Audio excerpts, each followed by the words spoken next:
ভাই আমরা হচ্ছে অ্যান্ড্রয়েড প্লেয়ার ভাই, আমরা আইফোন প্লেয়ারদের মতো ভাই ড্র্যাগ করলে হেডশট লাগে না, কারণ ভাই অ্যান্ড্রয়েডে ড্র্যাগ করতে করতে ভাই আকাশ পরিমাণ কষ্ট। এখন অনেক আইফোন ইউজাররা বলবে ভাই হ্যাঁ তুই পারলে একটা আইফোন কিনে দেখেন, আইফোন প্লেয়ারদের নিয়ে খোঁচা দিতেছিস কেন? তো ভাই যারা লিগেল আইফোন ইউজ করে না তারা নিজ থেকেই বলবে হ্যাঁ ভাই আমরা যখন আইফোনে গেম প্লে করি আমরা খুব ভালো পারফরমেন্স পাই, কিন্তু ভাই অ্যান্ড্রয়েড প্লেয়ার তারা পায় না। কারণ ভাই আইফোনে যারা গেম প্লে করে তারা ভালো কোয়ালিটি পায়, ভালো পারফরমেন্স পায়, ভালো একুরেসি করতে পারে, কিন্তু ভাই একটা লো ডিভাইস অ্যান্ড্রয়েড প্লেয়ার কখনো পারে না। হ্যাঁ অ্যান্ড্রয়েডে ভালো ভালো ডিভাইস আছে, ভালো ভালো গেমিং ডিভাইসও আছে, ওগুলো তো করতে পারে, কিন্তু ভাই আইফোন হচ্ছে আলাদা।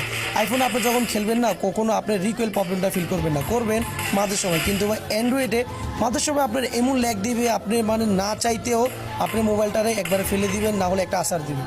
তো ভাই এই জিটটা সবারই হয়। অ্যান্ড্রয়েড প্লেয়ার ভাই মানে লিজেন্ড ভাই, আমি সব সময় মেনে নিই ভাই। আমি অ্যান্ড্রয়েডে খেলতেছি এমন না, আমিও আইফোনে খেলছি, আমি জানি আইফোনে কিরকম পারফরমেন্স করা যায়। তো আপনারা তারাই কমেন্ট করবেন যারা লিগেল লো ডিভাইস, তাদেরকে মন থেকে আমি সব সময় রেসপেক্ট জানাই। কারণ ভাই বিশ্বাস করেন ভাই, আপনি একটা লো ডিভাইসে খেলে দেখেন তখন বুঝতে পারবেন। ভাই আমি বুঝতাম না, যখন ভাই আমার মোবাইলে প্রবলেম হয়েছে না তখন থেকে বুঝতে পারছি ভাই লো ডিভাইস প্লেয়ার তারা কীভাবে খেলতো, ভাই কীভাবে গেমটা খেলে। আমি তো আগে বুঝতাম না, এখনই না বুঝতেছি। পরিস্থিতির শিকার হলে ভাই সবই বুঝতে পারে, বুঝছেন ভাই। বিশ্বাস করেন ভাই আমি কখনো কল্পনা করি না আমি এরকম একটা ডিভাইসে খেলবো। মানে ভাই এত প্রবলেম দেয় যেগুলো মুখের ভাষা নাই। তো ভাই যারা মানে সত্যিকারের ভাই সবসময় এই লো ডিভাইস দিয়ে গেম খেলেন না তাদের ভাই মন থেকে রেসপেক্ট জানায়। সত্যি ভাই আপনারা ভালোবাসা নেবেন আর এই ভাইটাকে সাপোর্ট করবেন।